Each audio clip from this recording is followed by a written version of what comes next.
Here There Be Tigers is a magnificent short story written by Ray Bradbury in 1951 that deals with a rocket expedition sent to a planet to see whether or not its natural resources can be harvested for the human race. They discover a paradise which seems to provide for them whatever they desire, even as they think of it. Yeah, that never turns out well in fiction, does it? Or if somebody tries to hide it from somebody else.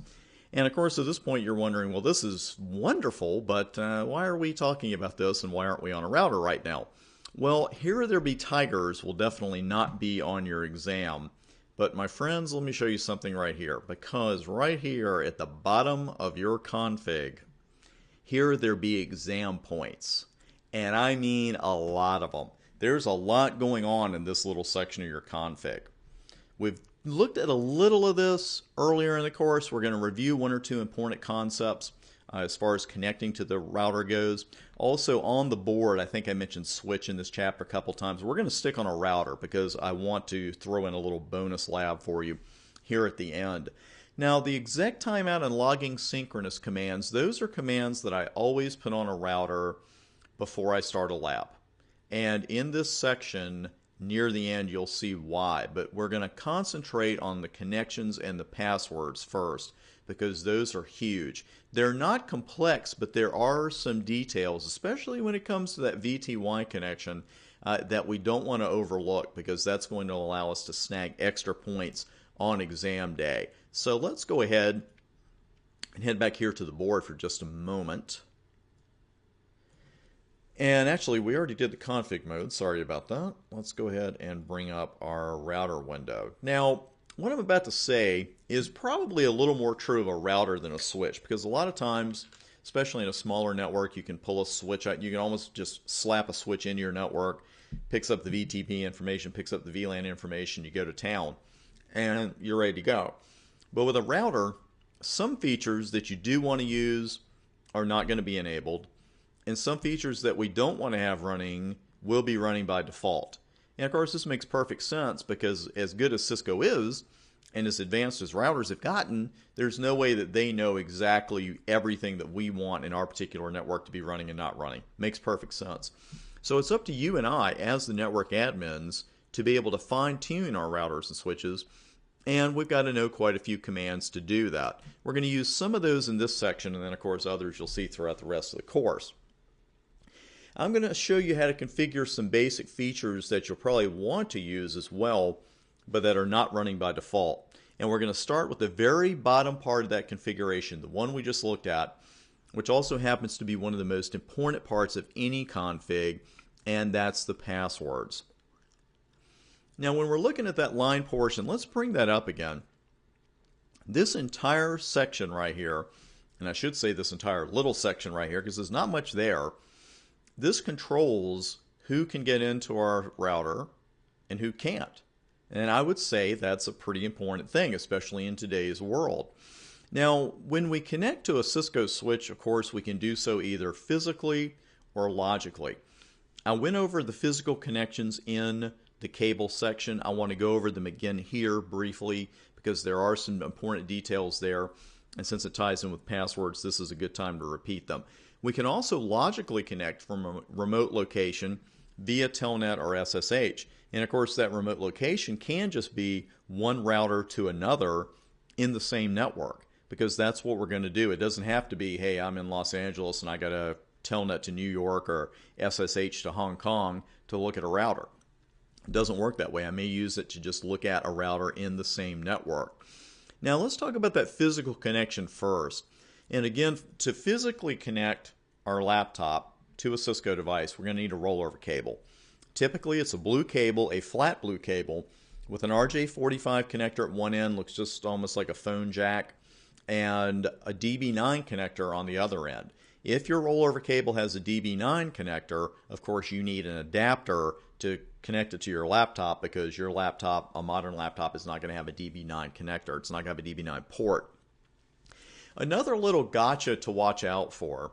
We've all been in environments where the routers and switches are in a crowded little area or a crowded little refrigerated box, hopefully slightly cooled. And you can't quite see all the ports and everything that's written over them. It's kind of hard to get to things. Well, when you're connecting to the console port, you got to be really careful about that because there are going to be quite a few ports on a switch, of course, that'll let you put the rollover cable into them, the RJ45 connector, but the connection wouldn't work.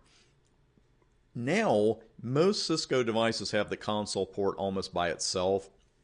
So once you spot it, there's not a real danger of you putting it in the wrong port. But some older models, including some popular home lab models, the auxiliary port is going to be right next to the console port. So you just have to watch that because you can be trying to reach around and snap that rollover cable in and you feel it going. It's like, oh, okay, I'm all set. And then you realize that you've plugged it into the auxiliary port. So it's not going to harm anything, but it's also not going to work. Now, for your exam, frankly, I would memorize the following values, the ones I've got on the screen here for your terminal emulator program. Doesn't matter, use hyperterminal, something else. It doesn't matter which one you use. They've all got pluses and minuses. And you should, though, be ready to recite these settings with your emulator. 9600 bits per second, 8 data bits, no parity, 1 stop bit, no flow control. Because most terminal emulators, when they open up, they're going to ask you for this information. They're all going to need this information, but they'll either not have a default setting at all or a default setting that's not going to work for you. Now that we're connected, let's get back to those passwords. And right now, let's go back to our router. And again, I will talk about the exact timeout and logging synchronous at the appropriate time, but right now let's stick to the passwords. And by default, we have no passwords on our router or switch. Makes perfect sense. We don't even want defaults because, of course, if Cisco made routers with defaults, they'd have to set them all to the same thing, and then we just have people forgetting to change them, and then it's just downhill from there. So let's do an exit out of that to go back to the window that tells us, hey, console 0 is now available. Press return to get started. Okay, I can do that. Okay, no password check at all, and I'm back in user exec, and then I type enable as one word to get into enable mode or privilege exec mode, and there we are. So far so good, but do we want that? Because that means that anybody with a laptop and a rollover cable can connect successfully to our device, switch or router. That's a default we're likely going to want to change. Now there's a little bit of built-in security here because, why? Because I got to be there. You've got to be there. You can't roll a rollover cable from a router 200 miles away to your house and plug it in. Believe me, they don't come that long. And that is a little bit of built-in security that the person who's going into your router via the console port has to physically be there. But still, maybe we just want to put a password on all of them so that when someone comes in to work on them, we just don't want them in any device that we haven't told them what the password is. So it's a default that we'd like to change. So it's the line con 0 that we need to be concerned with. And that's another thing with the exam. You just want to be very clear which port does which down here. You want to be able to look at a list of passwords here and say, okay, if someone was telnetting in or SSHing in, here's the password they would need. If they were connecting physically, here's the password they need. And I'm about to make sure that that is all crystal clear for you. We need 2 passwords on the console line. The password command, which is the one everybody remembers, and the login command, which tends to get left off. Again, it does not matter in which order you put them on any of these lines as long as you use them both. And we'll go ahead and put in a password of CSENT for the console port access. Again, we got to go into global config mode first. Line con 0.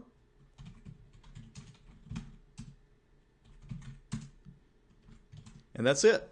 Now, a word to the wise on passwords. And this is a great time for me to tell you, since you're really at the beginning of your Cisco studies, people worry about, is this command case sensitive, is this command case sensitive, is this password case sensitive, etc. If you choose a case for your passwords now, whether it be uppercase or lowercase, you never have to worry about any password commands being case sensitive. You see what I'm saying? Especially for your lab practice. I know at work, they may have standards in place to say, we put all our passwords in uppercase or what have you. But for your lab work, choose whichever one you're comfortable with, whether it's lowercase or uppercase, and stick with it for the rest of your life. And you never have to worry about whether a certain password command is case sensitive or not. That's something that will come in handy, especially in your later studies, especially if you go after the CCIE, which I hope you'll choose to do. It's certainly a noble encounter, but people do get super paranoid when they're going after the IE about every command, but especially anything that could be case sensitive. So again, just pick lowercase or uppercase now, stick with it, and you'll be fine. Now, we have set this password, but of course you know what we've got to do. We've got to verify it. We've got to test it. So I don't see anything different yet. R3con0 is now available. Press return to get started. And here we go. User access verification, and I'm being prompted for a password. I put it in, then I'll type enable, and then I'm good to go. Now you probably noticed something really odd when I put in that password. It didn't appear. We didn't even get asterisks. That's a security feature, because they don't even want anybody behind you or doing a screen capture of some kind to see how many asterisks show up, because then that tells them here's how many characters are in the password. So it's just something we have to be ready for, because you type it in, it's like, why aren't I seeing anything? I always see something. You won't see anything when you're entering a password. So let's see. So we've got that done, and really that's it for the physical connection. That's really it. You don't have a whole lot of options for console. Now for Telnet and SSH, we do.